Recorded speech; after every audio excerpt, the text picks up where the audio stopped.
जलसा हेड निसार साहब, मौलाना महफूज रहमान साहब, रुकन तासीसी all India Muslim personal board, मौलाना नसीमुद्दीन मुफ्ताही साहब, ज़ियाउद्दीन सिद्दीकी साहब, अब्दुल खबीर फलाही साहब, मुश्तबा फारूक साहब, मौलाना मोहसिन साहब, सलीम सिद्दीकी साहब, मुर्तज़ा साहब, मौलाना आतिफुर रहमान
आप अंदाजा लगाइए कितना बड़ा नुकसान हमारा होने वाला है।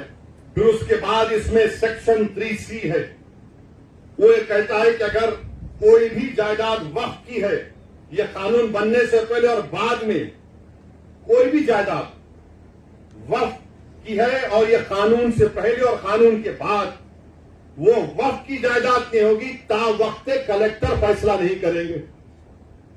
कौन कलेक्टर है ये भाई? कलेक्टर साहब के पास कोई भी जाके बोल देगा कि देखो ये जायदाद वक्फ की नहीं है, ये शिवसेना वाले जाके बोलेंगे, बीजेपी आरएसएस वाले जाके बोलेंगे। कोई कलेक्टर हुकूमत के वक्त के खिलाफ फैसला देगा? कोई जाकर उसको वो तो कलेक्टर साहब समझेंगे अरे भाई मेरे को तरक्की करना है। और कानून ये कहता है कि कोई भी अपने ही मामले में जज नहीं बन सकता। अपने ही केस में जज कैसा बनेगा कलेक्टर? जिसको लैटिन में बोलते न्यूमो जूडोस इन पादा सुआए। अच्छा, फिर कलेक्टर जब इंक्वायरी, अगर आप जाके कलेक्टर को ही पावर दे दिया कि कलेक्टर को जाकर कोई बोल देगा कि साहब ये इम्तियाज जलील का घर जो है ना वो वक्फ, या फिर किसी का मस्जिद बोले ये वक्फ बोल नहीं है, तो कलेक्टर साहब क्या करेंगे? ठीक है, मैं इंक्वायरी ऑर्डर करता हूं। अच्छा, उसमें लफ्ज का इस्तेमाल हुआ कानून में कि कलेक्टर जिस तरह चाहे उसका इंक्वायरी का तरीकेकार अपनाएंगे। आपकी जागीर है कलेक्टर की कि जो चाहे तरीकेकार अपनाएंगे। और फिर दूसरा उसमें सुनिए, दूसरा उसमें बोलते कि कोई टाइम लिमिट नहीं, कलेक्टर साहब जब दिल में आया इंक्वायरी करेंगे, जब दिल में आया नहीं करेंगे। और तरफ तमाशा ये कि जब तक कलेक्टर की इंक्वायरी मुकम्मल नहीं होती वो जायदाद वक्फ की नहीं रहेंगी। यानी मेरी मस्जिद है और मस्जिद को कलेक्टर बोलेगा मैं इंक्वायरी कर रहा हूं, तुम्हारे खिलाफ कंप्लेंट है तो नमाज नहीं पढ़ना, तुम्हारी दरगाह है तुम फातिहा नहीं करना, तुम्हारा मदरसा है तुम नहीं तालीम दिलाना, मैं इंक्वायरी कर रहा हूं। अब इंक्वायरी सुबह कयामत तक चलेगी, आप तो महरूम हो गए। ये कानून में लिखा गया है, याद रखिए। सेक्शन 3C आपको कह रहा हूं। अब ये सेक्शन 3 का मतलब क्या है कि दिल्ली में 316 जायदादों पर गवर्नमेंट का कब्जा, राजस्थान में 60, कर्नाटका में 40, मध्य प्रदेश में 50, यूपी में 60, उड़ीसा में 55। और सच्चर कमेटी में कहा गया कि दिल्ली के जो 123 जायदादें जो हुकूमत नहीं दी मुसलमानों को, 2007 में सच्चर कमेटी में कहा गया कि उसकी कीमत 7,000 करोड़ थी। 7,000 करोड़ कीमत थी उसकी। आज हम 2024 में आ गए। कौन वक्फ को छीन रहा है? नरेंद्र मोदी दुनिया का सबसे बड़ा झूठा है और जालिम है। आप कब्जा करके बैठे,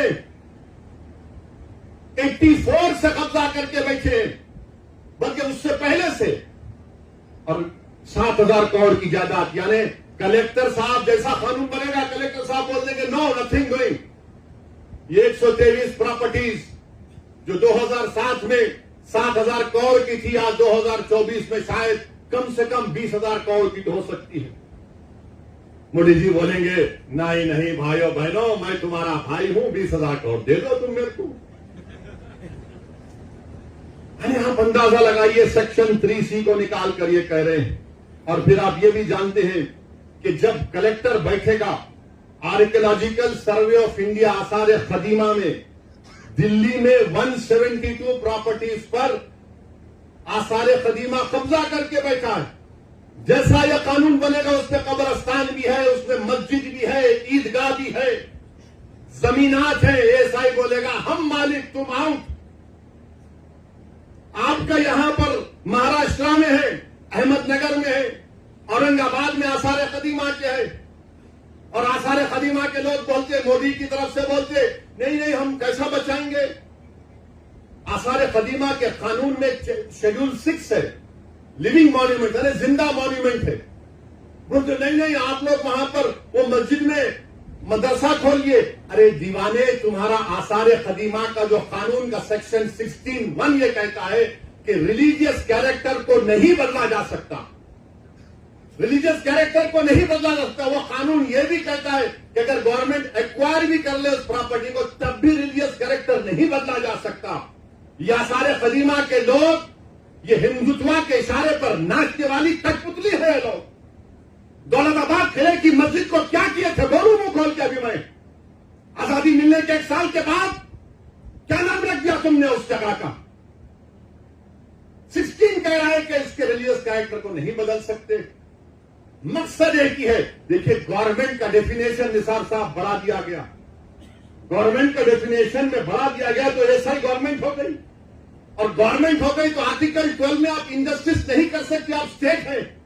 आप आर्टिकल 25, 26 का वायलेशन नहीं कर सकते। मगर यह कानून ऐसे बनाया जा रहा है कि एक तरफ जमीन खींचो, मस्जिदों को छीन लो, दरगाहों को खाली कर दो, खानखाहों को बर्बाद कर दो, और आसार कदीमा में जितने मसाजिद हैं उसको छीन लिया जाए। और रिलीजियस कैरेक्टर मस्जिद है तो मस्जिद में मदरसा है। ने आप वजू खाना बना लिए तो मैं कहां जाके वजू करके आऊंगा? मस्जिद है ना, नमाज हो रही है। तो इनका मकसद यही है कि एएसआई के कानून को, एएसआई के जरिए से ये तमाम जायदादें हमसे छीन ली जाए। एएसआई के कानून को सेक्शन 5, सेक्शन 6, सेक्शन 8 आप पढ़िए, आपको मालूम हो जाएगा। फिर वहीं पर आप देखिए, अगर आपको ये एक और उसमें बिल में लाए कि जैसा वक्त कानून बन गया, खुदा ना खास्ता, 6 महीने में सब रजिस्टर कराना। अच्छा, औरंगाबाद में जितनी प्रॉपर्टी आपकी, आप बोले ठीक है भाई कानून बन गया, हम जाके इसको पोर्टल पे चढ़ाएंगे। कोई आरएसएस का आदमी जाकर कलेक्टर को बोलेगा नहीं ये मौलाना का मदरसा वक्फ का नहीं है। कलेक्टर साहब बोल दिए रोक दो, नहीं करना इंक्वायरी। अब इंक्वायरी चले, अब तक गया वो सेक्शन 4 में, सेक्शन 3 भी उसका कहता है। फिर कलेक्टर की रिपोर्ट, कलेक्टर साहब लिख के बोल सकते मेरे को तुम्हारा चेहरा पसंद नहीं आया, तुम ये मस्जिद पे खड़े थे, मैं इंक्वायरी ऑर्डर कर रहा हूं। ये सेक्शन 36(7) कह रहा हूं। रजिस्ट्रेशन 36(f) में जो रजिस्ट्रेशन का कानून लगाया गया, अब स्टैंप एंड ड्यूटी भी लगाना पड़ेगा आपको, यानी आप वक्फ कर ही नहीं सकते। फिर सीओ है, चीफ एग्जीक्यूटिव ऑफिसर, हमेशा मुसलमान होता है तो आप उसको करेंगे। और सेक्शन 40 में सीओ का इख्तियार अगर आप वो देखें कि किसी कब्रिस्तान पर वहां पर जायदाद बना रहा है तो सीओ जाकर रोक सकता है, उसको बोलता है वक्फ है। कोई जाकर मस्जिद को तोड़ रहा है तो सेक्शन 40 में सीओ रोक सकता है। मोदी ने कहा कि नहीं, ये सेक्शन 40 भी मैं निकाल देता हूं, सीओ कुछ नहीं करेगा। ये इस कानून में बात कही गई। अब फिर वक्फ की जायदाद को बचा रहे हैं बीजेपी वाले, बोलते नंबर ही झूठे हैं। मौजूदा कानून ये कहता है सेक्शन 52 में अगर कोई वक्फ की जायदाद को चोरी करता है, जायदाद को बेचता है तो 2 साल कैद बामुशक्कत सजा है, 2 years rigorous imprisonment. Modi ji फजीलतुल Sheikh है, हजरत मौलाना है, हजरत इबलीस की तालीम याफ्ता मदरसे के तालिब इल्म में गोल्ड मेडल मिला उनको। उन्होंने कह दिया कि 2 साल रिगरस इम्प्रिजनमेंट नहीं, 1 year सिंपल इम्प्रिजनमेंट। 2 साल कैद बामुशक्कत की जगह 1 साल पहले नॉन अवेलेबल था। मोदी जी बोले जेलों को खाली कर दूंगा, वक्फ को लूटो। अब अवेलेबल कर दिए। पहले जुडिशियल मजिस्ट्रेट के पास, फर्स्ट एमएम के पास, बोले नहीं जरूरत ही नहीं है, मैं हूं तो मुमकिन है, ये काम कर दिए। फिर उसके बाद आप देखते हैं कि लिमिटेशन का कानून, लिमिटेशन का कानून क्या है कि अगर आप किसी की जमीन पर 12 साल 12 साल आप काबिज है तो आप ओनर बन जाते। वक्त के कानून में नहीं है, आप 11 साल रहो, 100 साल रहो, 200 साल रहो। इसीलिए रत्नागिरी में वो जो मुतवल्ली जिसको छत्रपति शिवाजी ने जायदाद दी थी, वो 250 साल से वगैरह के कागजात। अब अगर लिमिटेशन निकल जाएगा तो वो 250 एकड़ पर, बल्कि 652 एकड़ पर जो लोग काबिज है वो सब मालिक बन जाएंगे। मोदी जानते हैं कि पंजाब में कई ऐसी जायदादें हैं जो खाली पड़ी हुई है। तो मोदी जी बोले कि एक मीटिंग में मोदी बोले मैं ड्रोन भिजा के मालूम कर लेता हूं, जाके देखो गूगल पे आप। तो शायद नरेंद्र मोदी ने गूगल भेजा, ड्रोन भेजा होगा पंजाब को और रत्नागिरी को, देखो कि अरे हाँ यहां पर फायदा। मेरे भाई, लिमिटेशन का जो मामला है, हिंदू एंडोमेंट बोर्ड में लिमिटेशन का सेम कानून है। अगर कोई हिंदू मंदिर की जायदाद पर 50 साल से भी काबिज है तो काबिज है, वो मालिक नहीं बनता। मोदी कह रहे हैं तू काबिज है, मैं तुझे मालिक बनाऊंगा। ये इस कानून में लाया गया है। और फिर उसके बाद आप देखते हैं कि ऐसी ट्राइब्यूनल का मामला। ट्राइब्यूनल जो है वक्फ का एक ट्राइब्यूनल होता है। अगर कोई हिंदू भाई ये कहे, मिसाल के तौर पर समझा रहा हूं, कि अगर औरंगाबाद में एक जायदाद को वक्फ कर दिया गया तो कैसे वक्फ होती है? गवर्नमेंट का एक सर्वे कमिश्नर होता है, गवर्नमेंट का, महाराष्ट्र सरकार का। वो सर्वे कमिश्नर जाकर देखता है कि भाई ये वाकई में जो वाकिफ है उसकी जायदाद है नहीं। हो जब मुतमईन हो जाता, सर्वे कमिश्नर महाराष्ट्र की सरकार को लेटर लिखता है कि इसका मालिक पूरा शख्स है, इसको वक्फ किया जा सकता है। महाराष्ट्र की सरकार गजीट इशू करती और उस गजीट का मुखालिफत मुसलमान 1 साल तक कर सकता है और गैर मुस्लिम कभी नहीं कर सकता। अब उसके बाद वो ट्राइब्यूनल को गया। ट्राइब्यूनल में जैसा कि निसार साहब ने बताया कि यहां का डिस्ट्रिक्ट सीनियर जज ट्राइब्यूनल का जज होता है, एक शख्स जिसको इल्म मालूम, उनका तखर्रुर, और एक गवर्नमेंट की तरफ से। अब मोदी जी बोले कि नहीं नहीं नहीं, ये ट्राइब्यूनल का फैसला फाइनल कैसे होगा? फाइनल नहीं हो सकता है। और मोदी जी ने क्या किया? रिटायर्ड डिस्ट्रिक्ट जज और एक रिटायर्ड गवर्नमेंट एम्प्लॉय वो तय करेगा। मेरे भाई, जब आप रेलवेज का ट्राइब्यूनल है, आरसीटी, एनजीटी, एयरपोर्ट का AWT, national waters dispute tribunal NBWDT, national consumer dispute redressal commission, income tax appellate tribunal, national company law tribunal, appellate tribunal for electricity, intellectual property appellate board, CAT, competition appellate tribunal, arm forces debt recovery tribunal, securities appellate tribunal, telecom dispute settlement appellate tribunal. ये सब final है, ये सब final है, मगर हमारा tribunal क्यों नहीं फाइनल होगा? और आरएसएस वाले झूठे हैं, बीजेपी वाले झूठे हैं, शिंदे वाले झूठे हैं, कह रहे हैं कि नहीं ये फाइनल कैसे होगा, अपील नहीं होगी। अरे दीवाने, रिवीजन पिटीशन डाला जाता है। ये तमाम 15 ट्राइब्यूनल का डिसीजन फाइनल है। इसके खिलाफ हाई कोर्ट में जब जाते हैं तो रिवीजन जाता है। लाखों करोड़ केसेस कोर्ट में पेंडिंग है, ट्राइब्यूनल से जल्द फैसला होता है। मगर मोदी जी बोले नहीं, ट्राइब्यूनल फाइनल नहीं होगा, रिवीजन नहीं, अपील माने फिर अपील सुनना हाई कोर्ट। अच्छा, उसमें हैरत अंगेज बात देखिए, अब ट्राइब्यूनल में केस चलता है। मोदी जी ने कह दिया कि अगर महाराष्ट्र की सरकार या कानून बनने के बाद ट्राइब्यूनल नहीं बनाती है तो डायरेक्ट हाई कोर्ट चले जाना। अगर ट्राइब्यूनल बनाती है, नहीं बनाती है, तो मोदी, महाराष्ट्र की सरकार बोलेगा हिंदू एंडोमेंट ट्राइब्यूनल के पास चले जाओ या किसी और ट्राइब्यूनल के पास चले जाओ। अगर 2 लोग हैं, एक बढ़ गए तो उन्हें सुन ले सकते। अभी निसार साहब बता रहे थे, दोनों में झगड़ा हो गया तो क्या होगा, उसका भी कोई प्रोविजन नहीं। यानी अगर आप देखेंगे तो हर तरीके से, हर जाविये से आप देख रहे हैं कि जायदाद को मुसलमानों से छीन लिया जाए। अच्छा, जितने मुतवल्ली हैं, सेक्शन 61 में अगर कलेक्टर मुतवल्ली साहब को लगे, मुतवल्ली ये दरगाह और मस्जिद को बोल दो तुम्हारी नहीं है, लिख कर दो जल्दी। अब मुतवल्ली साहब अगर दरगाह और मस्जिद को लिखकर नहीं दिए कि मस्जिद और दरगाह नहीं है, तो कलेक्टर उनको 6 महीने की सजा दे सकता है और 20,000 जुर्माना उन पर लगा सकता है। अब आप बताइए वक्त कहां बच रहा है इसमें? अरे बीजेपी, आरएसएस, शिंदे वालों, ये जायदाद गवर्नमेंट की नहीं है, हमारे पुरखों की है, हमारे आबाद की है, ये प्राइवेट प्रॉपर्टी है। तुम कैसा इसमें मुदाखलत कर सकते हो? मकसद एक ही है कि मुसलमानों से वक्त को छीन लिया जाए। और मुझे आखिर में सिर्फ इतना कहना है कि मुझे मौलाना खालिद सैफुल्लाह रहमानी साहब दामन बरकातहू के अल्फाज याद आ रहे हैं। उन्होंने कहा है कि वक्त की जायदाद एक इबादत है, एक इबादत है। वो हमको हमारी इबादत से महरूम कर दे रहे आप। दरगाह सलीम चिश्ती है, बाज ऐसे रंग बिरंगी कपड़े पहनकर मोदी के पैर छूने वालों, तुम्हारे बाप दादा की खबरों को जब छीन लिया जाएगा तुमको अंदाजा होगा। तुम जब चमचागिरी कर रहे हो नरेंद्र मोदी की जाकर, बड़े बड़े आस्थानों के तुम वाबस्ता, अरे याद रखो, बड़े बड़े आस्थानों से वाबस्ता होने की बुनियाद पर तुम बड़े नहीं होते। अल्लाह का खौफ और उसके हबीब से मोहब्बत तुमको बड़ा बनाती। बोले नहीं, ऐसा नहीं है। अरे तुम्हारे बाप का है ये वक्त, तुम्हारे बाप का वक्त वक्फ है, ये अल्लाह के नाम पर किया गया वक्फ है। इसका मालिक अल्लाह है, सुबह कयामत तक इसका मालिक अल्लाह रहेगा।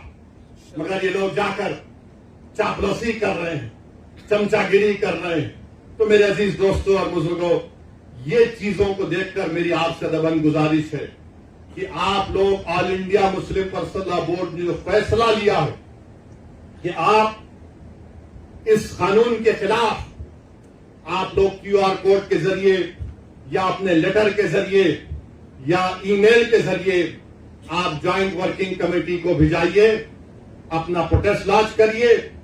15 सितंबर तक आखिरी तारीख है, या तो अंग्रेजी में होगा या हिंदी में होगा।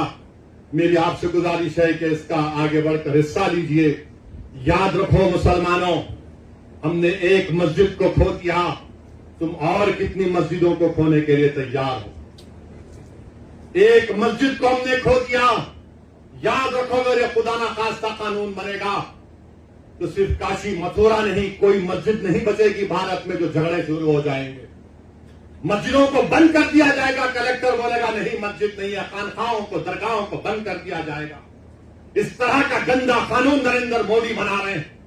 और अजीत पवार का मैंने एक इंटरव्यू पढ़ा अखबार में, उन्होंने कहा कि हम महाराष्ट्र के विकास के लिए मोदी का साथ दे रहे, सेकुलरिज्म पर हम कॉम्प्रोमाइज नहीं करे। तो अजीत पवार, अगर सेकुलरिज्म तुम में जिंदा है तो तुम खुलकर इसकी मुखालिफत करो, बोलो तुम जाकर मोदी को यह कानून गलत है। जो छत्रपति शिवाजी को मानने वाले हैं, क्या तुम भूल गए कि छत्रपति शिवाजी ने रत्नागिरी में उस दरगाह को 652 एकड़ जमीन दी थी? ये कौन सी तुम्हारी मोहब्बत है? ये हमारी जमीन है, हमारी जायदाद है, अल्लाह के नाम पर इसका मालिक अल्लाह है। तुम हमसे छीनना चाह रहे हो। तुम्हारा दिल नहीं भरा 6 दिसंबर से, तुम्हारा दिल नहीं भरा दिल्ली की सड़कों पर हमारे खून की होली खेलने से, तुम्हारा दिल नहीं भरा हमारे बच्चों के इनकाउंटर करने से, तुम्हारा दिल नहीं भरा बुलडोजरों से हमारे घरों को तोड़ने से, तुम्हारा दिल नहीं भरा हमारे बच्चों के सरों से जान खींचने से, तुम्हारा दिल नहीं भरा हमको इस मुल्क की शरीयत खत्म करने का कानून बनाया। अब तुम हमको हमारे वजूद को मिटाना चाहते हो। खुदा की कसम अपने वजूद को मिटने नहीं देंगे इंशाअल्लाह ताला। हम अपने वजूद को मिटने नहीं देंगे इंशाअल्लाह ताला। तो मेरे अजीज दोस्तों और बुजुर्गों, मेरे अजीज दोस्तों और बुजुर्गों, मेरी आपसे दबंग गुजारिश है कि महाराष्ट्र के असेंबली इंतखाबात आने वाले हैं। मैं आपसे अपील कर रहा हूं, जो लोग वक्त की जायदादों को बर्बाद करने आ रहे हैं, आप और हम मिलकर उनको इंशाअल्लाह बर्बाद कर देंगे सियासी तौर पर। मेरी आपसे अपील है कि मैं यकीनन कह रहा हूं कि इस महाराष्ट्र की विधानसभा में आपको इम्तियाज जलील को और मंजलिस के नुमाइंदों को भिजाना जरूरी है। तुम्हारी आवाज हो, अगर तुम्हारी आवाज नहीं होगी तो कौन आवाज उठाएगा? तुम नहीं देखते पार्लियामेंट में क्या हो रहा है, तुम नहीं देख रहे पार्लियामेंट में कौन पुकार रहा है दीवानों की तरह। क्या तुमको नजर नहीं आ रहा कि किसके कलेजे में, सीने में, किसकी आंख में आंसू है जो तौप तौप कर देख रहा है कि मेरे बर्बादी का कानून मेरे आंखों के सामने बनाया जा रहा है? कौन होगा तुम्हारी आवाज को? छोड़ो इन चीजों को, कभी अपनों को भी तो अपनाओ, कभी अपनों को तो समझो। जो तुम्हारे लिए दिनों रात मेहनत कर रहे हैं उनकी आवाज बनाकर भिजाओ। यकीनन हराना है इंशाअल्लाह ताला, इन लोगों को हराएंगे इंशाअल्लाह ताला। मगर हराने का मतलब यही नहीं है कि तुम अपनी आवाज का गला घोट दो। तुम अपनी आवाज का गला घोट कर कैसे दूसरों के सर पर ताज रख सकते हो, मुझे बताओ। ये तो नहीं हो सकता मेरे भाई। तो मेरी आपसे गुजारिश है कि इस बात पर भी आप गौर करिए। हम लड़ रहे हैं और लड़ते रहेंगे इंशाअल्लाह ताला। और अगर मोदी ये कानून बनाते हैं तो जैसा कि पर्सनल लॉ बोर्ड ने फैसला लिया कि अगर एहतजाज होगा मोदी जी तो आप हमारे वजूद को मिटाना चाह रहे हैं, बेहतर यह है कि मैं रोड पर आकर अपने आप को खत्म कर लूं, मगर अपने घर में बैठकर अपनी जायदादों को छीनना नहीं देख सकता जो अल्लाह उसका मालिक है। मैं घर में बैठकर नहीं दे सकता कि जिसका मालिक अल्लाह है उसको जायदाद को छीन लिया जाए। ये हुकूमत की जिम्मेदारी होगी। आपको अगर कानून बनाना है तो रोजगार दो, कानून बनाना है तो महिलाओं को बचाओ। अरे कैसा हमारा मुल्क हो चुका है कि उज्जैन में बीच सड़क पर, फुटपाथ पर एक जालिम शैतान एक खातून की अस्मत रेजी कर रहा। ये कैसा हमारा देश हो गया है ये गांधी का मुल्क, ये आजाद का मुल्क, अम्बेडकर का मुल्क, कि वो उसका वीडियो निकाल रहा है इस्मत रेजी। ये कैसा हमारा वतन हो गया है, जब हमने अंग्रेजों से खंदा मिलाकर जलियांवाला बाग में अपनी जानों को दे दिया, हमने काला पानी की सजाएं हमारे हिंदू भाइयों के साथ काटी। आज एक अशरफ मुनियार को ट्रेन के डब्बे में पीटा जाता है तो कोई उफ नहीं बोलने तैयार, बचाना तो छोड़ो, कोई उफ बोलने के लिए तैयार नहीं है। याद रखो, जब आप अपनी लड़ाई नहीं लड़ेंगे, कोई तुम्हारी लड़ाई नहीं लड़ेगा। तुम्हारी लड़ाई तुमको लड़ना पड़ेगा। तुम 70 साल से सोच कर धोखा खा चुके हो कि कोई और हमारी लड़ाई लड़ेगा। नहीं मेरे भाई, तारीख में अगर नाम लिखा जाना है तो ये वक्त है अपनी लड़ाई लड़ने का। यही वक्त है अपने वोट से अपने नुमाइंदों को औरंगाबाद से भिजाने का। तो मेरी आप तमाम से गुजारिश है कि आप पर्सनल लॉ बोर्ड ने जो आपके सामने बात कही है, आप ज्वाइंट वर्किंग कमेटी को अपने एतराजात, अपना प्रोटेस्ट ईमेल और पोस्ट के जरिए भिजाइए। 15 सितंबर आखिरी तारीख है और अल्लाह से कसरत से दुआ करिए कि परवरदिगार तो हमको जिंदा रखकर नजारे मत दिखा कि हमारी जमीनें जिसका तू मालिक हमसे छीन ली जाए। अल्लाह से हम गिड़गिड़ा कर सब वसूल हुए, अल्लाह से गिड़गिड़ा कर भीख मांगे, इत्तेहाद पैदा करिए। ये कानून ना देवबंदियों के मफाद में है, ना बरेलियों के मफाद में है, ना अहले हदीस के मफाद में है, ना बोरी समाज के मफाद में है, ना अथना शरी शिया के मफाद में है, ना आगा खानी शियाओं के हक में है, किसी के हक में नहीं है। ये सिर्फ और सिर्फ मोदी जायदादों को छीनने के लिए कानून बना रहे हैं। अल्लाह इन जायदादों की हिफाजत करे, अल्लाह हमको इतनी इत्तेहाद पैदा करे कि मुत्तहदा तौर पर इस कानून को रोकें और अल्लाह सुब्हानहू तआला इन ऐसे हुकूमतों को, ऐसे पार्टियों को अल्लाह सियासी तौर पर इंतखाबात में इनको शिकस्त दे, बदतरीन शिकस्त दे। वाखिर दावा अल्हम्दुलिल्लाह रब्बिल आलमीन। जज़ाकल्लाह खैरन कसीरा भाई। हमसे क्या क्या छीना जा रहा है ये आप बखूबी अच्छी तरह से जानते हैं। शहरों के नाम छीन लिए जा रहे, हमारी शनाख्त छीनने की कोशिश की जा रही है, मस्जिदों से अजानें बंद करने के लिए कहा जा रहा है, हमारे हुलिया बदलने के लिए कहा जा रहा है। हम क्या खाना चाहिए अगर उनके हिसाब से नहीं हो रहा है तो 72 साल के एक बुजुर्ग को ट्रेन में किस तरीके से पीटा जा रहा है, ये सब हम देख रहे हैं। हद ये हो गई है कि हमारे नबी करीम सल्लल्लाहु अलैहि वसल्लम, उनकी शान में खुलेआम गुस्ताखी की जा रही है। और उससे ज्यादा खतरनाक बात ये कि इस सूबे के, इस राज्य के मुख्यमंत्री उसकी तारीफ करते हैं। हद ये हो गई है कि आपको खुलेआम ये कहा जा रहा है कि आपकी मस्जिदों में आपको चुन चुन कर घुस घुस के आपको मारा जाएगा, आपको पीटा जाएगा। और उसके बावजूद भी हम सब सुन रहे, हम सब देख रहे। कहीं ऐसा कानून लाया जा रहा है कि जहां पर अब आपकी कब्रिस्तानों के ऊपर, आपकी मस्जिदों पे, आपकी दरगाहों पे हमारे जो अरबी मदारिस है उनके ऊपर अब नजर पड़ी हुई है। ये शायद हो इसलिए रहा है कि हम कहीं ना कहीं खामोश बैठे हुए हैं। हम तो ये सोच रहे थे कि हमारे नबी करीम सल्लल्लाहु अलैहि वसल्लम की जब शान में गुस्ताखी हुई तो पूरा मुसलमान सड़कों पर निकल आएगा। अपने सियासी जो भी इख्तिलाफ हो गए, हम किस मसलक से ताल्लुक रखते हैं ये कोई मायने नहीं रखता है। जब आपको ये खुलेआम कहा जा रहा है कि आपकी मस्जिदों में आपको चुन चुन कर मारा जाएगा, तो उस मस्जिद के अंदर कौन किस पॉलिटिकल पार्टी से ताल्लुक रखता है, किस मसलक से ताल्लुक रखता है, या आपसे बायोडाटा लेकर आपको पीटा जाएगा, ऐसा नहीं है। हम खामोश है, इसीलिए इनकी हिम्मतें बढ़ती जा रही है। सरकार हर बार एक नया कानून लेकर आती है, निशाने के ऊपर सिर्फ मुसलमान।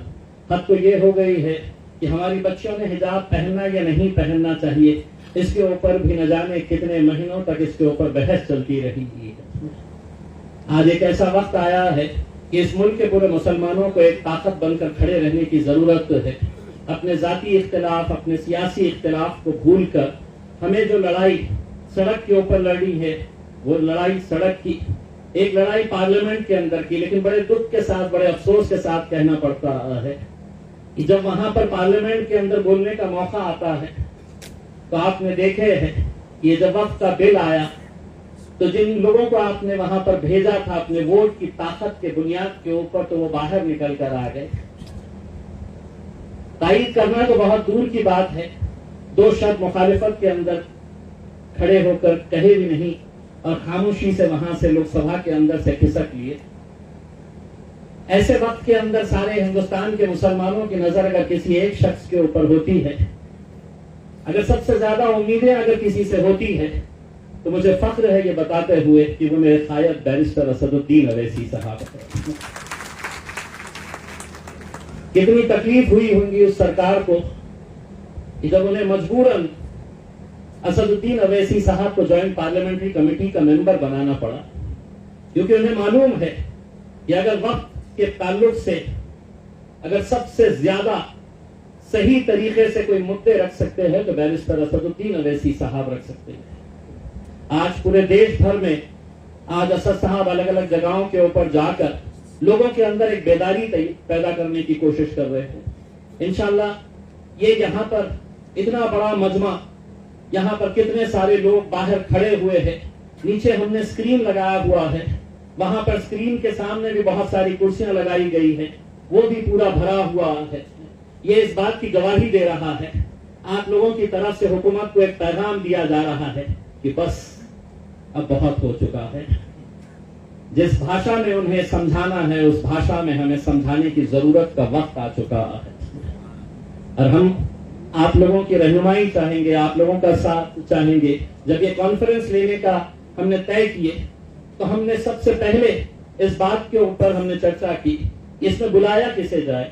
तो हमने तमाम उलमाए किराम को, तमाम मस्जिद के इमामों को, तमाम दीनी हजरात को यहाँ पर इसलिए बुलाया है कि आपके पीछे हजारों लोग होते हैं, हजारों लोग आपकी बात सुनते हैं। तो यकीनन जो बात आप यहाँ से सुनकर जाएंगे वो दूसरों तक पहुंचाएंगे। वरना लोगों के अंदर तो ऐसी एक फितरत तैयार हो चुकी है कि मुझे क्या करना है, मुझे क्या लेना देना है, कोई भी कुछ भी बोले, कोई भी कुछ भी करे, इसमें मेरे से क्या मतलब है करके। कहीं ना कहीं हमें अपने आप के अंदर भी कुछ बदलाव लाने की जरूरत है। जब भी इस तरह के कोई भी फैसले लिए जाएंगे आप लोगों की तरफ से, यकीन मानिएगा पूरा महाराष्ट्र नहीं पूरा मुल्क उसके ऊपर लब्बैक कहेगा और पूरी ताकत बनकर एक साथ मिलकर हम ये लड़ाई को आगे लेकर जाएंगे। मैं ज्यादा वक्त नहीं लूंगा क्योंकि मुझे मालूम है आप सभी को बैरिस्टर असदुद्दीन अवैसी साहब को सुनना है, मुझे भी उन्हें सुनना है। बहुत बहुत शुक्रिया।